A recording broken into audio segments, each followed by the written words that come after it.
Hey guys, this is Jasmine Ringo. I'm from Las Vegas and currently on Face Off Season 9.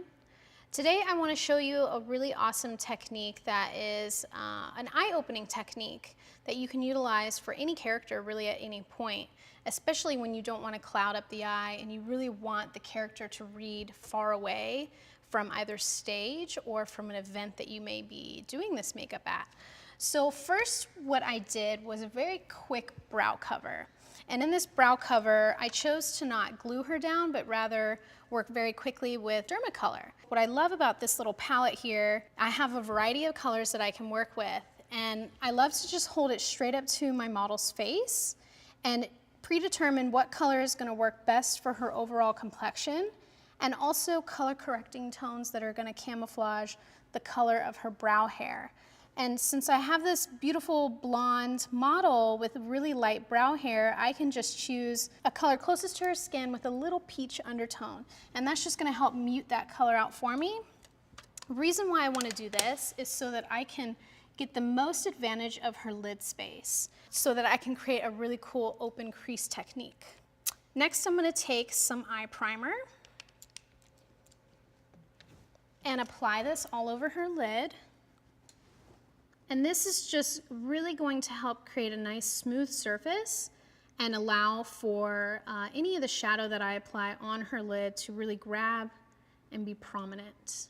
Once I have this, I love to use that same brush and go straight into an eyeshadow of my choice. I'm using a flat synthetic brush that will really give me the most pigment payout versus using a fluffy brush, which could really just blow color all over the model and I won't get the payoff that I want. Now I'm taking this all the way to my model's crease, all the way across the eyeball. I can take my ring finger on my hand too and lightly buff out any excess to just soften the edge. Next, I'm going to take a pencil brush. I love working with these pencil brushes. I have two that I'm going to be bouncing back and forth from, one that's really nice and tapered and one that's a little bit more round and fluffy. And I'm going to take some eye gel, the cream liner, and with my pencil brush, I can do this with my client's eye closed or with her eye open. What's great about doing it with her eye open is I can see exactly where her lid folds. So I'll just kind of have her gently gaze down and rock that brush back and forth, creating a nice taper at both ends, and have her look straight ahead again. And with that, I'm gonna create a nice little flick at the end, pulling into the eye. Now you can see I can get a really nice taper that way. Now I'm going to immediately follow that up with eyeshadow.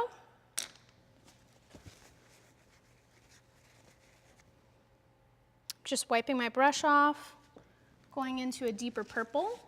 Now I love to use a tissue to help prevent myself from touching the skin and messing up any foundation that may be on her skin. And it helps keep me nice and steady. Now this is just deepening up the crease. And again, I can use my finger to really kind of melt product into the skin. It's a great way to erase and a great way to blend. Now I'm going to switch to my fluffier Krylon brush and just buff out with a little bit more firm pressure, kind of buff that tone out. And at this point, I'm going to completely act like the brow does not exist as I go larger into my makeup and create maybe a little bit of a bolder look. We can already see the difference that's happening with her eye and how much larger it looks. Now with my lashes, this specific type of lash that's cut more open, I'm going to get a larger read in her eye. So from a distance, her eye isn't going to be overshadowed by the lash, but rather be enhanced by the lash. And a great tip to removing lashes is to just press your thumb down and pull up so you don't damage or rip the lash in half.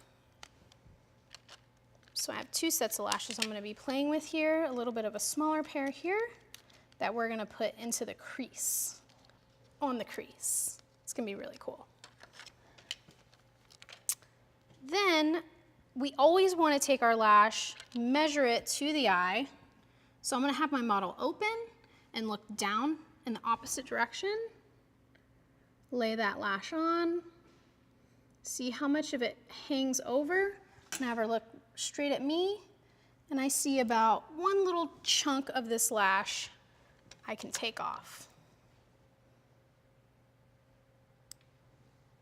And I sometimes love to save these little extra pieces for accents. Could you reuse those? Absolutely, you can reuse these, I would say maybe up to 10 times. So I'm gonna put a thin amount of my lash adhesive, and I'm not gonna apply it yet. I'm actually gonna lay it down. I need this to get a little tacky. So in the meantime, I'm gonna go to my second set of lashes, and I'm gonna measure them now on her crease. So I'm gonna have her do the same thing and look down. And I'm gonna kind of play with this and see how much of a lash do I wanna use. Do I wanna use the whole thing? Do I wanna use maybe just half of the lash? So I'm gonna cut a corner of this lash off.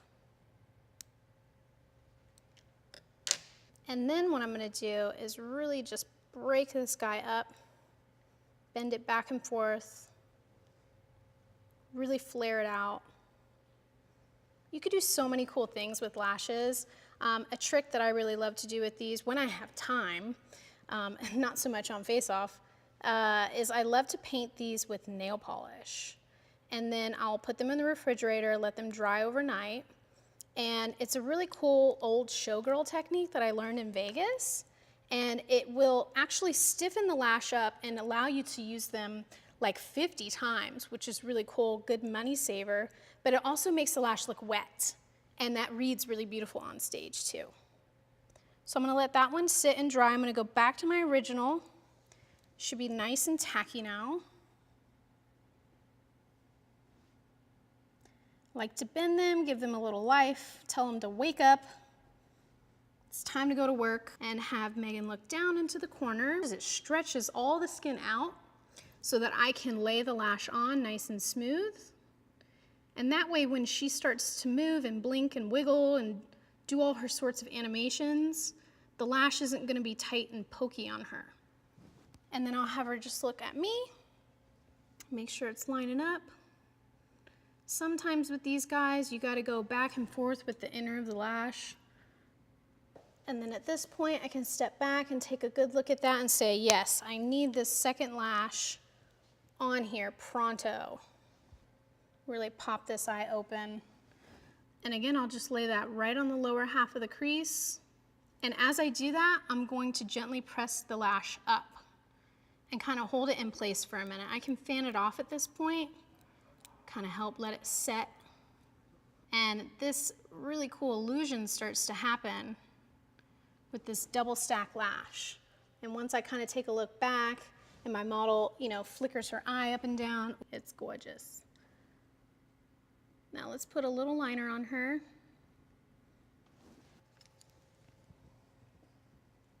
With my leftover liner that I have, go ahead and close. Hide that lash line. And I know a lot of people ask too about mascara, like when does mascara come into play? I would always recommend to do the mascara before you put your lashes on. Most definitely. And then open and look down over here. Beautiful. All right, let's look. Let's pop these guys up. Let me look back down for me real quick. Sometimes what you could even do if you have a really longer lash right here, you can actually put a couple dots of glue on the brow bone and it'll help hold that lash open to really create a cool look. So another element that I love to do is take a white pencil and put it in the waterline. And that again is gonna create a really cool read from distance. You can do cream liners for everyday look if you don't want something so intense. So I'm gonna have my model look straight up. Before I go into it with a pencil in the waterline, because that skin is so delicate, I like to just do a little smush on my hand so I get a nice smooth surface. always thinking about model comfort. We want her to feel good and feel pretty all day. And that's our look. That's our cool open eye look. This is a technique that I actually used for Face Off.